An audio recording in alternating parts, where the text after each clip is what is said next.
Siapa Ibnu Majah?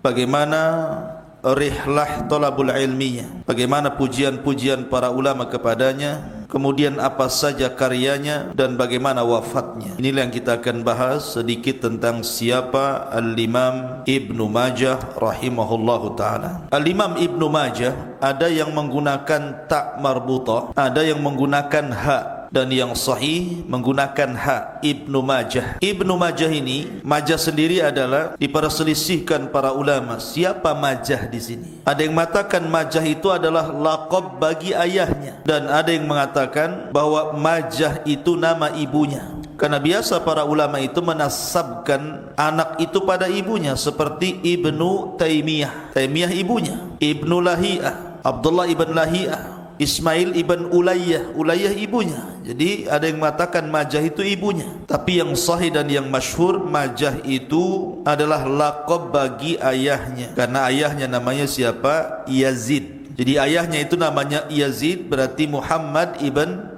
Yazid. Ada yang mengatakan Muhammad ibn Majah. Adapun nama beliau adalah Abu Abdillah. Ibnu Majah itu punya nama, namanya Abu Abdillah kunyahnya, sementara namanya Muhammad ibn Yazid Ar-Rabai Al-Qazwini. Al-Qazwini nisbat kepada daerah namanya Qazwin, dan dia adalah ulama Qazwin secara itlaq di zamannya. Ma'asyiral muslimin yang dimuliakan Allah Azza wa Jalla, berarti Ibnu Majah itu namanya Muhammad ibn Yazid atau Muhammad ibn Majah.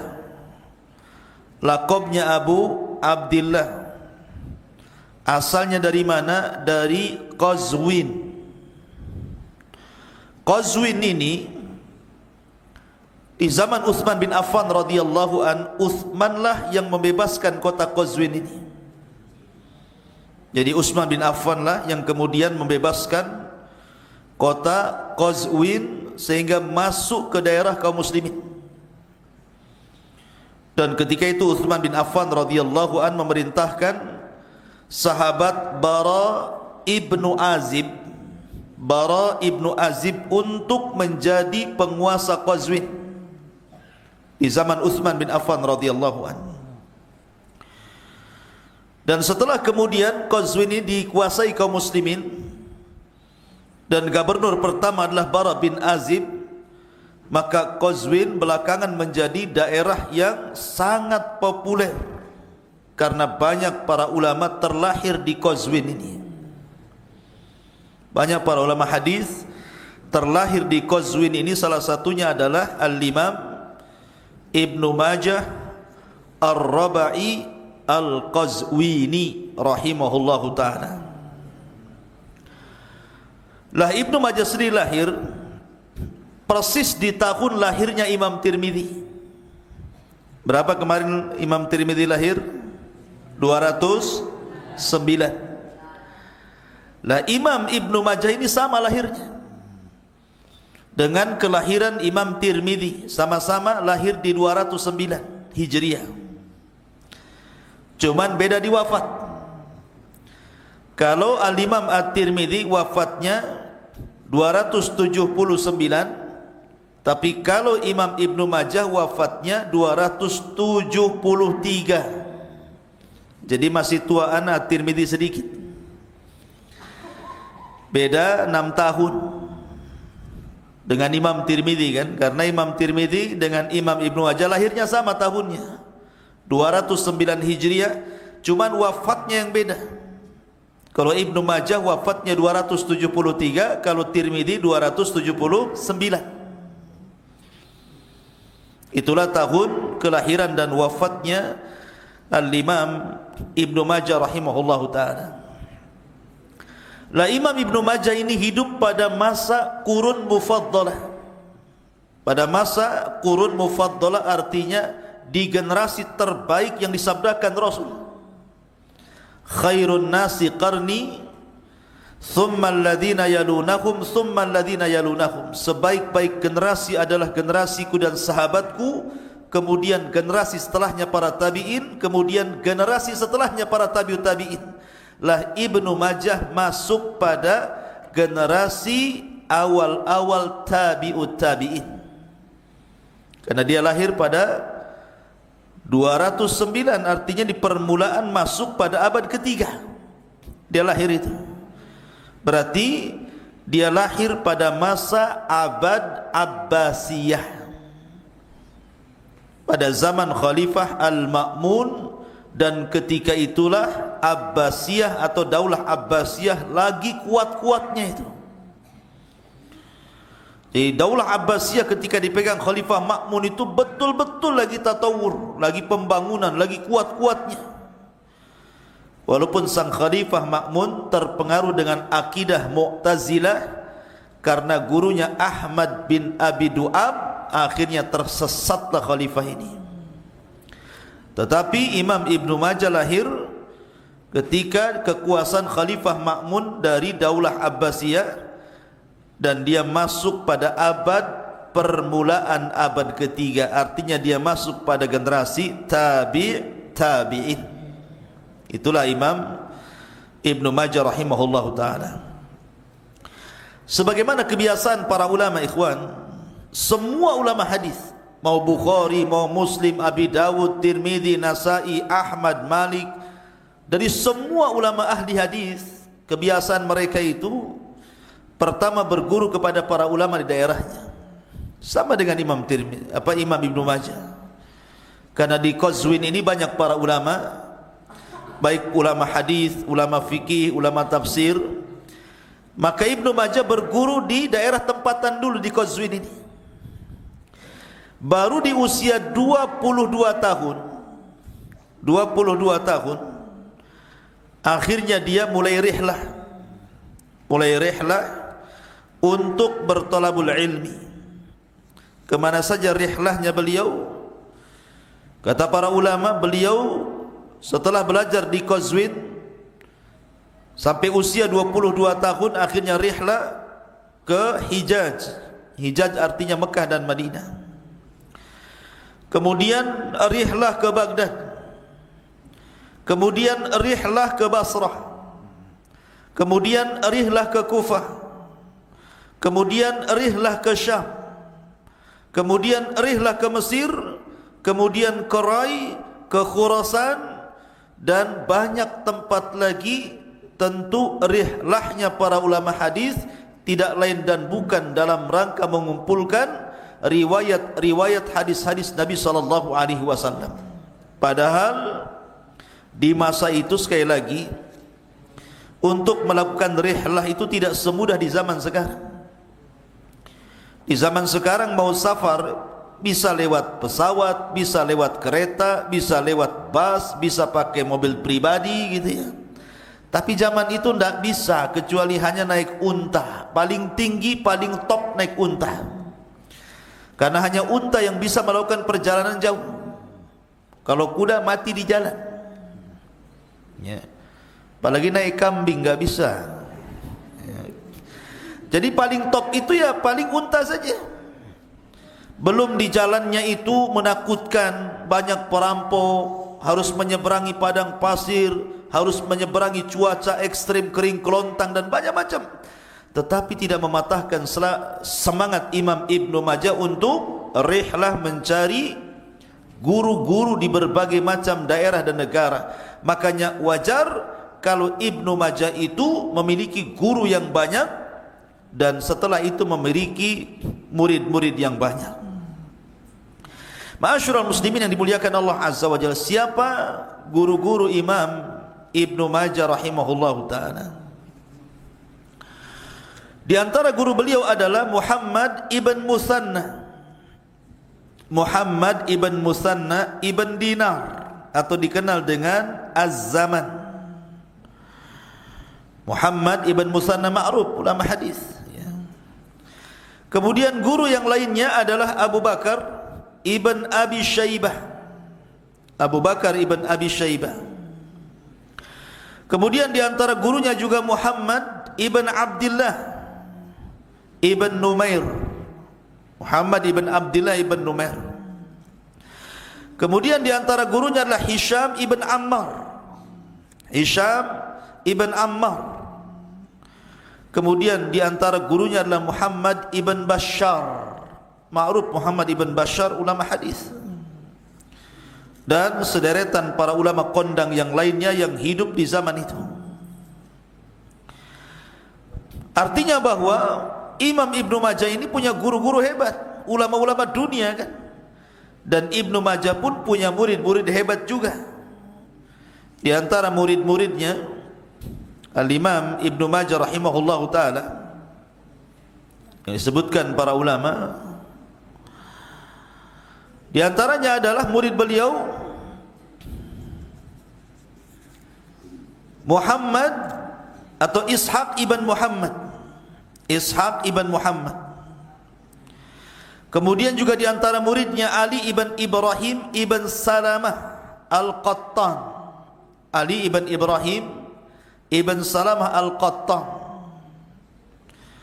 Kemudian Ahmad ibn Ibrahim,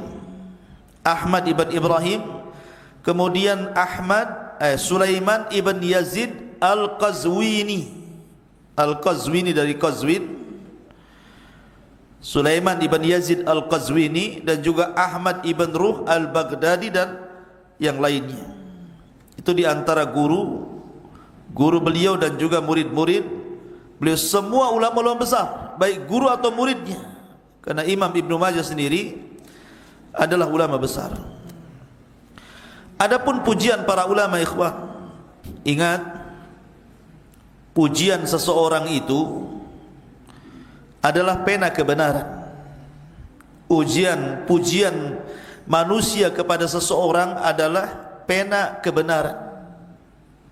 Sebagaimana hadis Rasul, ketika ada jenazah di zaman Rasul itu, semua orang memujinya. Maka Rasul mengatakan wajabat. Kemudian ada jenazah lagi, semua mencacinya. Kata Rasul wajabat. Sahabat mengatakan, ya Rasulullah, apa yang anda maksudkan wajabat pada jenazah pertama, dan apa yang anda maksudkan wajabat pada jenazah kedua? Kata Rasul, adapun jenazah yang pertama wajabat lahul jannah, adapun jenazah kedua wajabat lahun nar. Wajib masuk surga, yang kedua wajib masuk neraka. Artinya pujian itu adalah persaksian. Lihat bagaimana Imam Ibnu Majah, beliau dipuji oleh para ulama. Di antaranya adalah pujian para ulama terhadap Imam Ibnu Majah rahimahullahu ta'ala.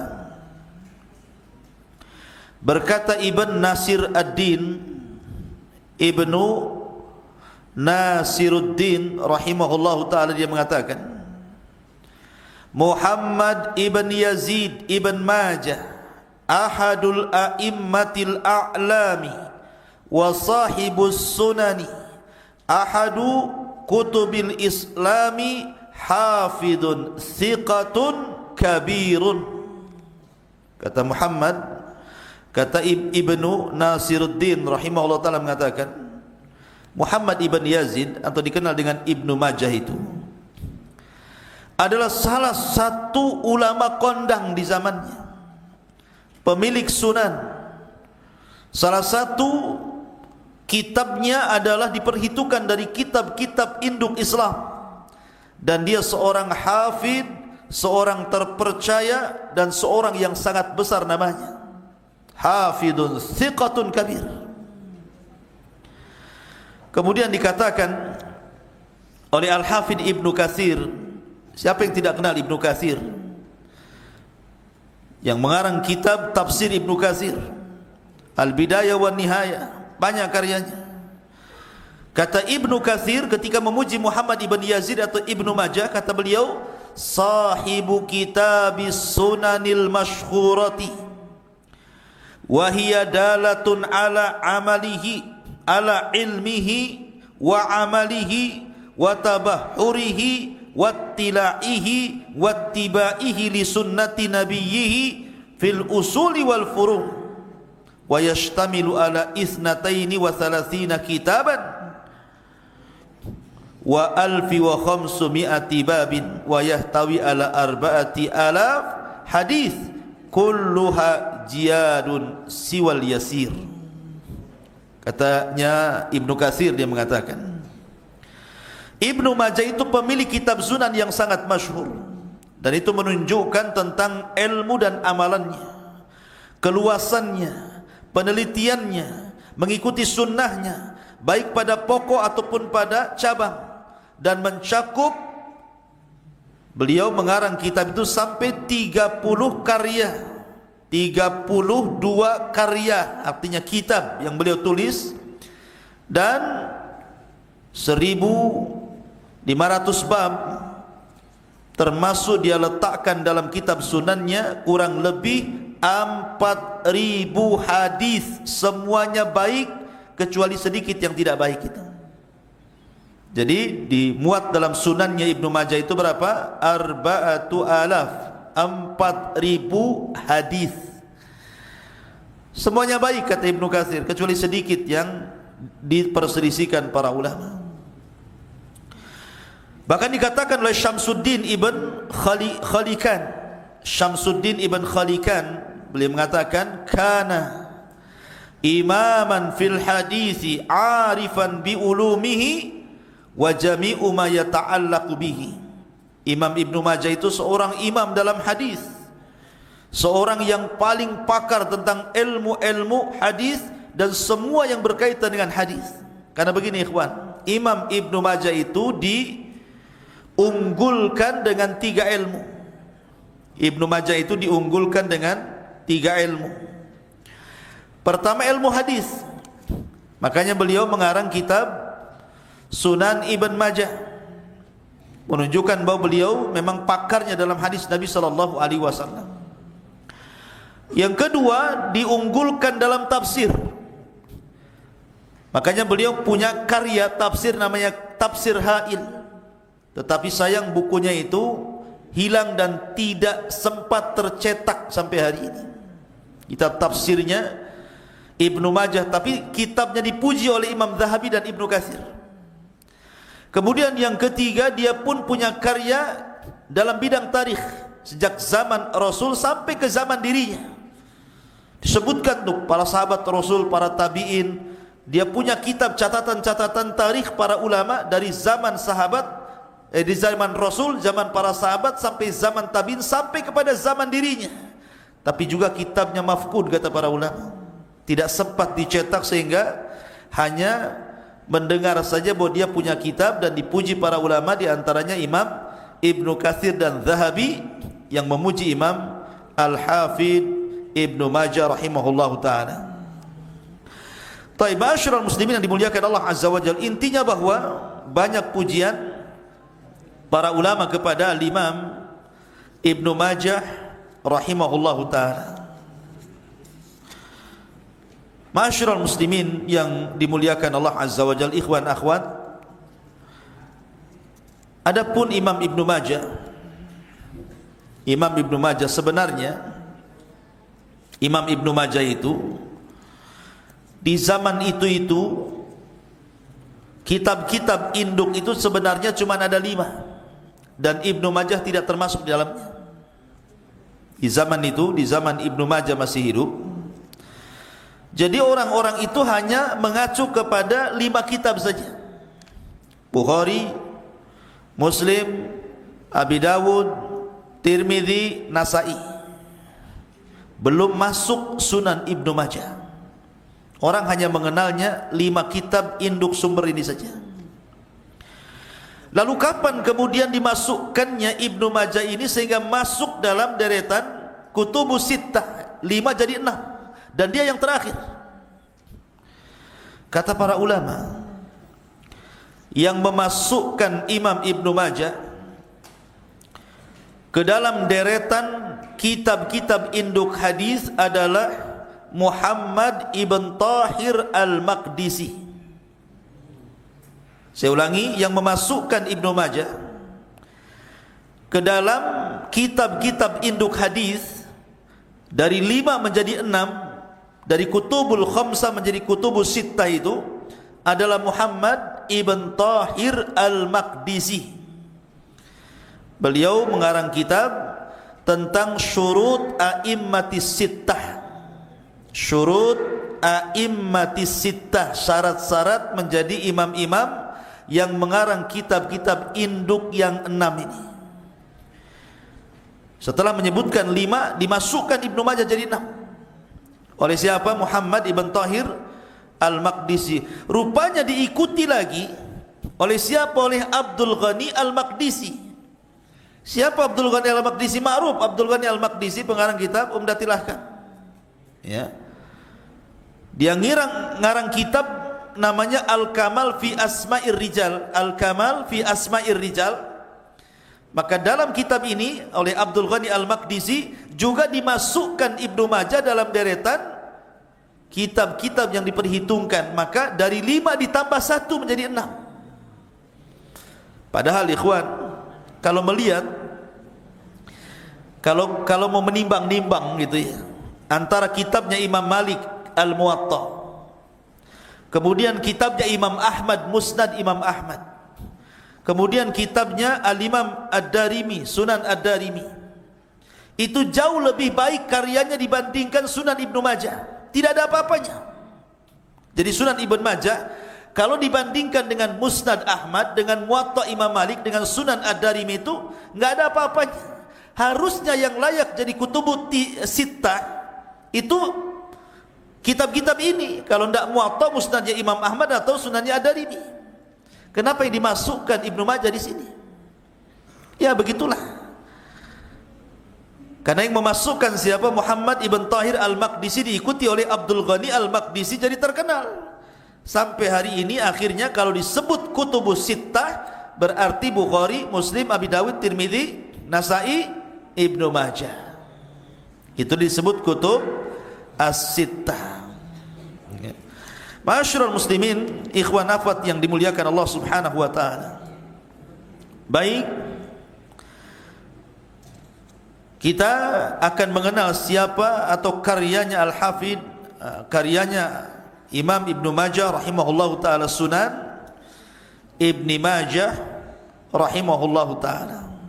Sunan Ibnu Majah rahimahullahu taala. Ada yang mengatakan bahwa Sunan Ibnu Majah ini, ketika Imam Ibnu Majah mengarang kitabnya, beliau mengatakan, aradtu hadhihi sunan ala Abi Zur'at ar-Razi fanadhara fiha wa qala adhunnu in waqa'a hadha fi aydin nas ta'attalat hadhihi al-jawami aw aktharuha thumma qala la'allahu la yakunu fihi tamama 30 hadisan mimma fi isnadihi dha'fun aw nahudha.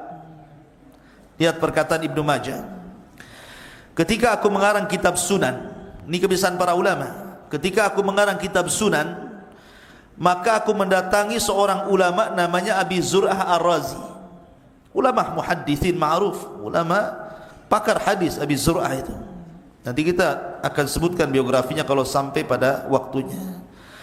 Jadi datanglah Ibnu Majah kepada Abi Zur'ah Ar-Razi, tolong Abi Zur'ah teliti kitab saya. Akhirnya diambil kitabnya, tulisannya dibaca sama Abi Zur'ah Ar-Razi itu.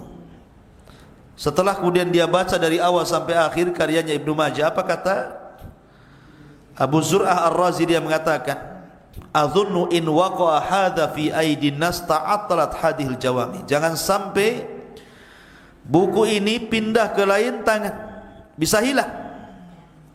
Ini buku ini berharga sekali ya. Dan setelah saya teliti, hanya ada 30 hadis saja yang bermasalah. Dari 4.000 hadis yang dicantumkan dalam kitab Sunan Majah Ibnu Majah itu hanya 30 hadis saja, kata Abi Zur'ah Ar-Razi. Ya, itu pendapat Abi Zur'ah Ar-Razi ya. Karena ada juga yang kemudian ulama-ulama yang lain seperti contohnya Al-Imam Al-Mizzi. Al-Imam Al-Mizzi, Imam Mizzi itu gurunya Ibnu Taimiyah, gurunya Ibnu Katsir, gurunya Zahabi, namanya Imam Al-Mizzi. Dia mengatakan seluruh hadis yang Ibnu Majah bersendirian tidak berserikat dengan imam yang 5 dalam periwayatan, maka hadisnya lemah katanya. Jadi kalau Imam Tirmidzi meriwayatkan sebuah hadis, contoh begini, umpamanya innamal a'malu binniyat, semua kitab sitah meriwayatkannya.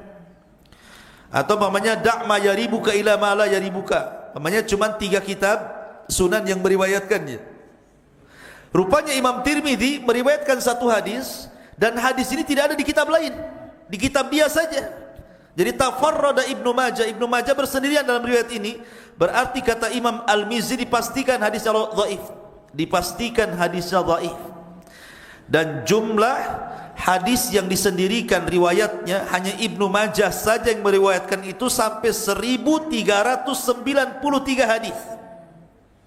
1393 hadis Ibnu Majah itu bersendirian riwayatnya, tidak berserikat dengan yang lainnya. Kalau mengikuti perkataan Imam Mizzi, berarti 1393 semuanya dhaif. Tetapi perkataan Al-Mizzi ini dibantah oleh Al-Hafidh Ibnu Hajar rahimahullahu ta'ala. Tidak benar. Istiqra' seperti itu, ittila' seperti itu tidak benar. Karena kata Imam Ibnu Hajar rahimahullahu ta'ala, tidak semua dhaif.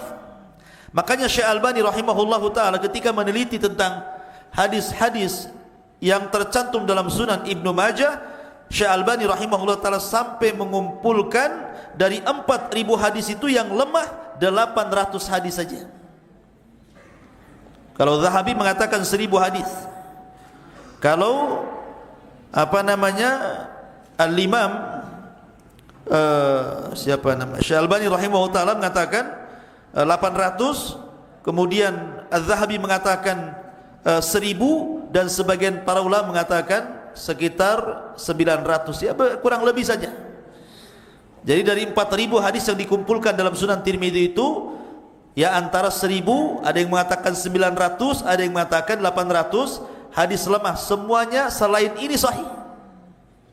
Nah, karena banyaknya hadis yang lemah inilah, makanya kenapa Ibnu Majah di peringkat terakhir dalam kutubus sittah dibandingkan kitab-kitab yang lainnya.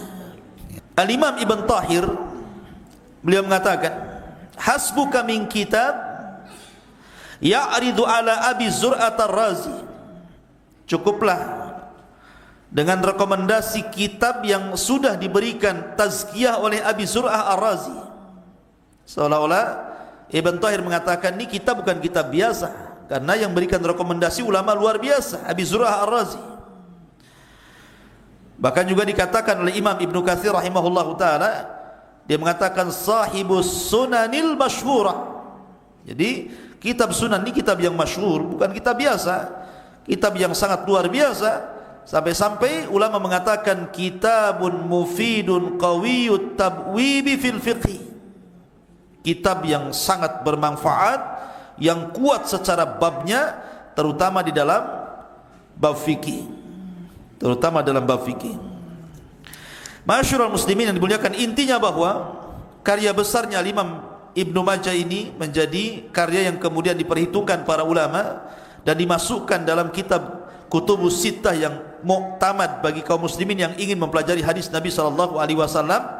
Dan beliau juga salah satu ulama dari ulama ahli sunnah wal jamaah dalam bidang hadis Nabi sallallahu alaihi wa ala alihi wasallam. Inilah diantara biografi singkat daripada Al-Imam Ibnu Majah rahimahullahu ta'ala yang luar biasa.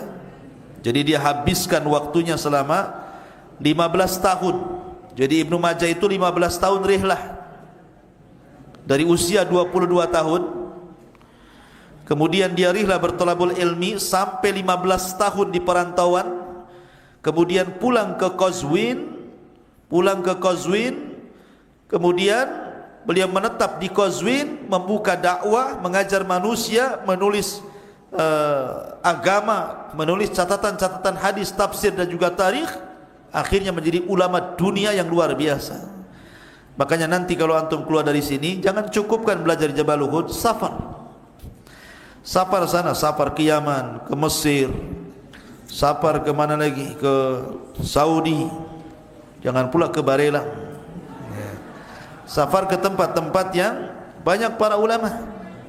Karena bagaimanapun dengan safar itu terbuka wawasan, ya, terbuka wawasan. Tapi safar untuk talabul ilmi, karena orang sekarang safar itu untuk bisnis, untuk berniaga, untuk jualan, bukan. Faman kanat hijratuhu ila Allah war Rasul, fa hijratuhu ila Allah war Rasul. Baik.